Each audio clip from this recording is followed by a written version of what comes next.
Right, our next speaker will be Juan de la Mora from Yale University. Thank you. It's a great pleasure to be part of this group of illustrious colleagues. My talk is going to be greatly shortened by contributions from earlier speakers, but so my plan were originally mostly two kinds of instruments. So, thank you. The DMA and its various combinations with themselves, the tandem DMA here, as well as combined with the mass spectrometer. Rick Plagan has covered most of what I could say about DMA, so I can jump. And then I wanted to talk about some applications, many of which sort of illustrate what are some of the open areas in which we have to work. Point number one is detailed balance measurements of some of these rate coefficients that Chris Hogan was talking about. If you're interested in nucleation, there are two kinds of phenomena that takes place there. There is condensation and there is evaporation. And so I will illustrate the use of a tandem DMA for that. And then there are issues such as size standards, not only of size, but of standards of shape. That's a complicated subject. It's very easy to produce such standards with molecules, but above the 2 nanometer range, it's pretty hard. And I'd like to talk a little about biological nanoparticles in a pure state rather than attached to particles. And finally, I would like to make some remarks about condensation and nucleus counters.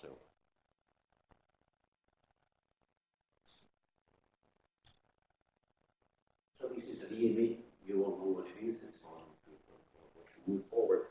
But I like to point out that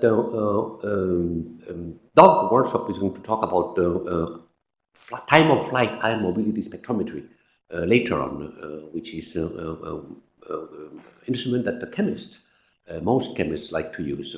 While in this field, we sort of like to use DMAs. And the time of flight methods do have some great power in terms of resolving power and so forth. But there is something very special about a filter instrument, is that you can sort of study for a long time a steady mobility selected object. You can do spectroscopy on it, you can do tandem operations on it. And in mass spectrometer, there is a sort of analogous of the time of flight, which is in terms of performance much more powerful than the old-fashioned quadrupole. But the quadrupole is still, and it probably will always remain, an extremely powerful instrument just because of its ability to isolate. And so the distinction is of some importance. So this is a DMA MS setup that Chris Hogan has described. I like to point out that the development of this planar DMA is not my contribution. We had some Yale patents in which we argued that this geometry would be great for transmission because your source is right there, even if it's a high concentration source within microseconds. You are here, and then if you have a lot of space charge or a lot of coagulation, in the DMA you get a high dilution, and therefore you just can suck into the DMA very concentrated and very high space charge devices, while if you have a sort of a cylindrical DMA, the sucking time is typically milliseconds, and so there is a lot of kinetics going on. My correction to Chris's statement is that this is a very complicated thing to fabricate, mostly from the mechanical point of view. The fluid dynamics is straightforward. And that was not done in my laboratory. This was done in this company created by my brother, where I have collaborated, but they have actually solved the mechanical problems. Okay, so first example, this is work with Michel Latouille on our efforts to measure some detailed balance of both evaporation and condensation. So there are certain coefficients that arise in these reactions. And Chris has showed a slide similar to this. This is the DMA separation, and you can measure, you can describe it in terms of the voltage of the DMA. So for instance, if you fix the DMA at a certain voltage, then you just pass them into the mass spectrometer and you measure a mass spectrum. And so at this mobility, you will see a bunch of singly charged particles, doubly charged, triply charged. Those are salt molecules, very similar. They're bigger than the ones that he's described. But that's the kind of thing that you observe. And in the mass spectrometer, you get these sort of rather striking behavior that Chris discovered in our laboratory a few years ago, is that for a given mobility, you should get this mass.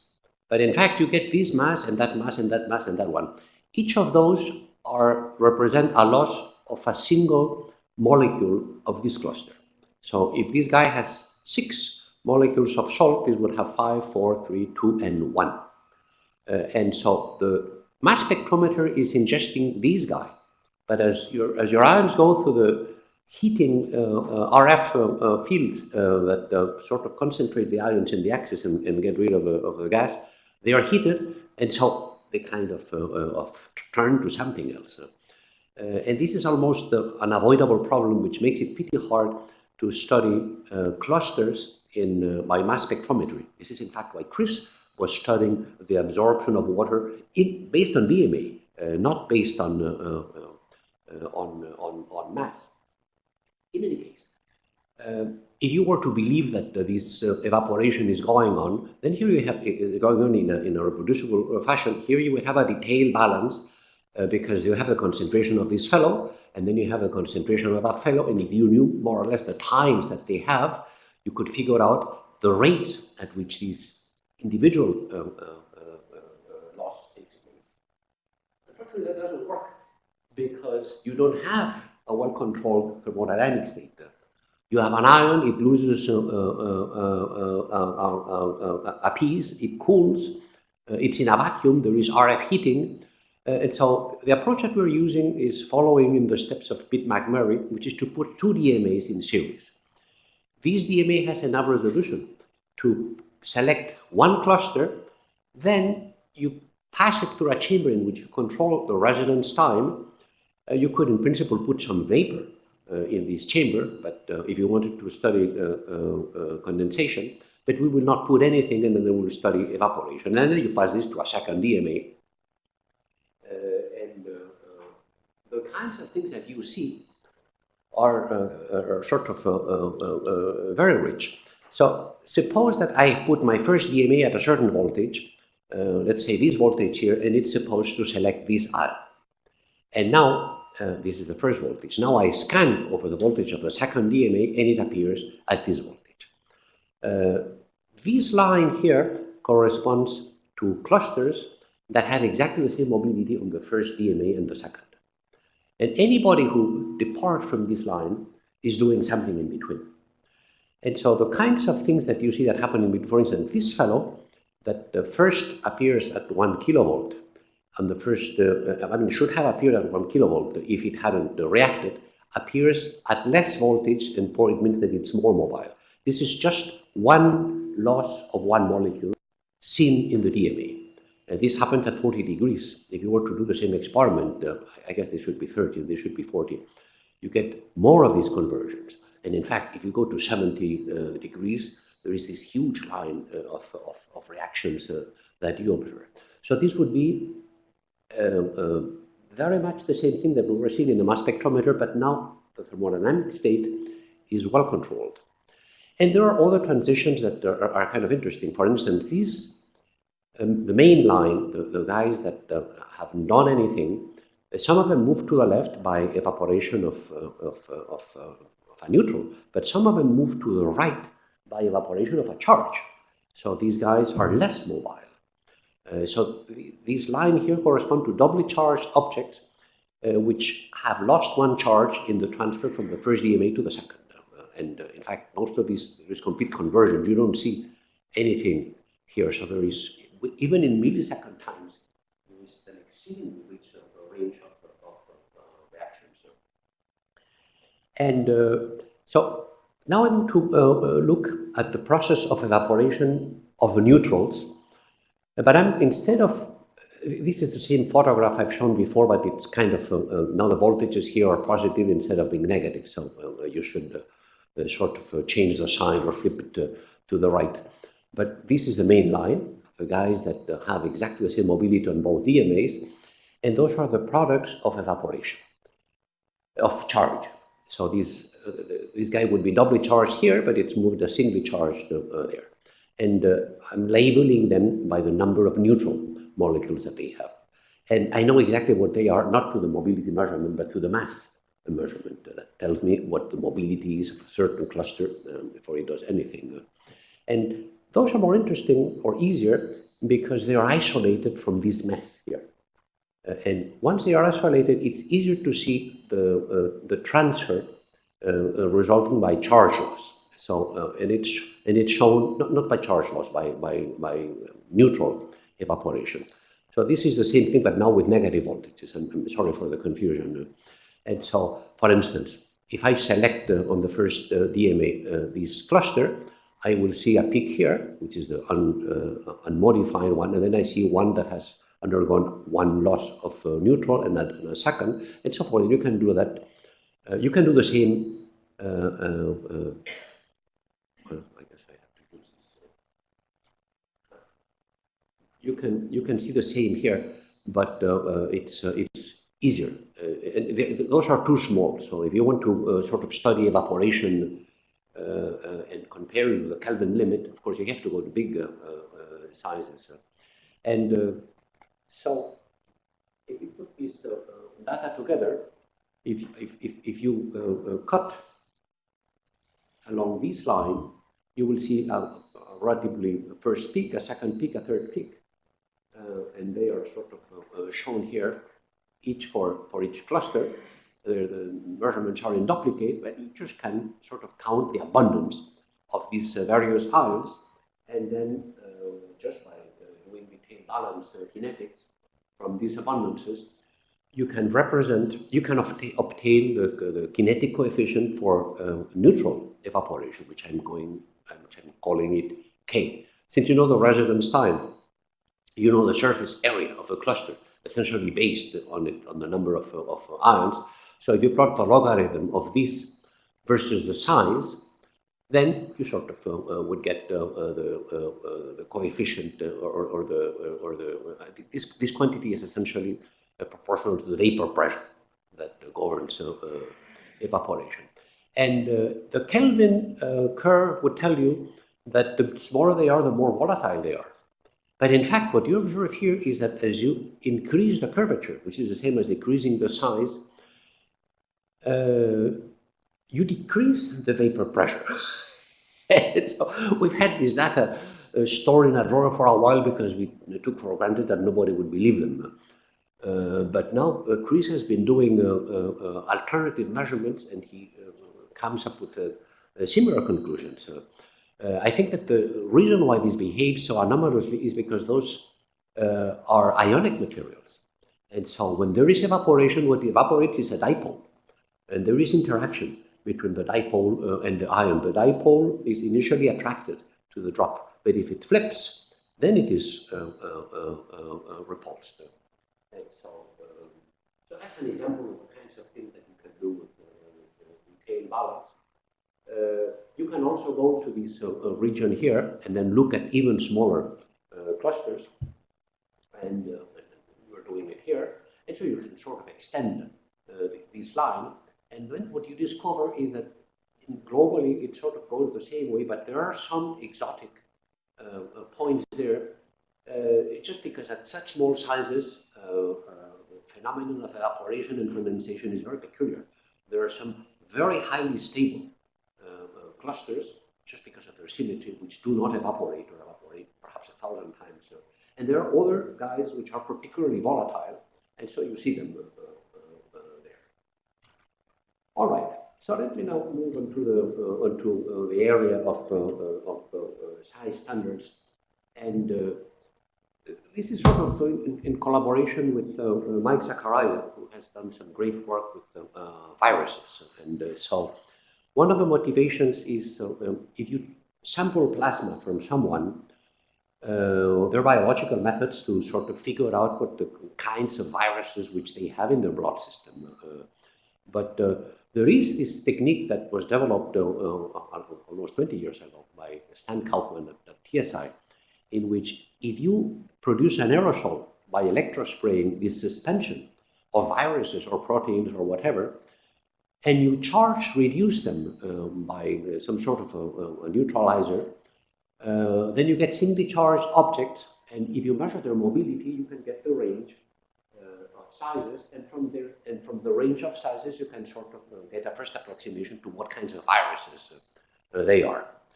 And you can do that very fast.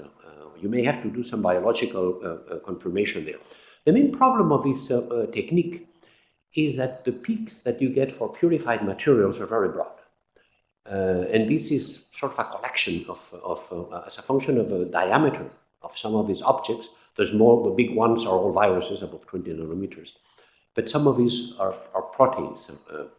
This gamma technique of Stan Kaufman typically produces widths, mobility widths of 10%. So you cannot distinguish with great accuracy what is cooking. But there are exceptional situations with viruses. This one, which is sort of 4% wide, comes from the Austrian group of Zimanski and Almayer. And this is from Mike Zachariah. This is the PP7 virus, and I don't remember which one is this.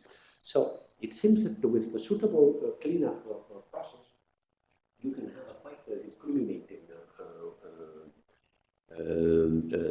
determination of the size of these proteins or viruses. Now, why do you need high discrimination? Well, this is an example of the protein lysozyme, a pure protein solution. You spray it at high concentration, and you get this incredibly complicated structure in DMA-MS experiments. You can see monomers, dimers, trimers, but in most of the regions, you have too many charges and too many masses to distinguish them. But if you charge reduce and look at the same mess, you just get a single peak for the monomer, a single peak for the dimer, for the trimer and the tetramer. And so you can manage a high level of complexity. Now, we just published a paper very recently in which we argued that the poor resolving power that you get with a gamma instrument, here is a mobility spectrum of albumin, singly charged. This is the broad size distribution that you get when you neutralize by the conventional commercial method of gamma, and this is what you get when you neutralize differently. The main difference is that in the TSI, in the Kaufman method, you take the drop and immediately reduce the charge. And so your electrospray drop, if you give it some time, it will evaporate and undergo hundreds or perhaps thousands of secondary atomization just because the charge concentrates and it produces smaller drops. And so you just have a better atomizer, and the amount of crap from the impurities in your solution that ends up on your particle is much less. And so you sort of get these nicely resolved things. I guess I have to run. This is an example of the kind of peaks that you get with this PP7 virus that we've received from Mike Zachariah, and sort of when you operate in the proper conditions, you get widths of 4 or 5% as previously found. Okay, let me just briefly move into the condensation nucleus counter. Rick has pioneered one of the important issues to handle, which is fast response time.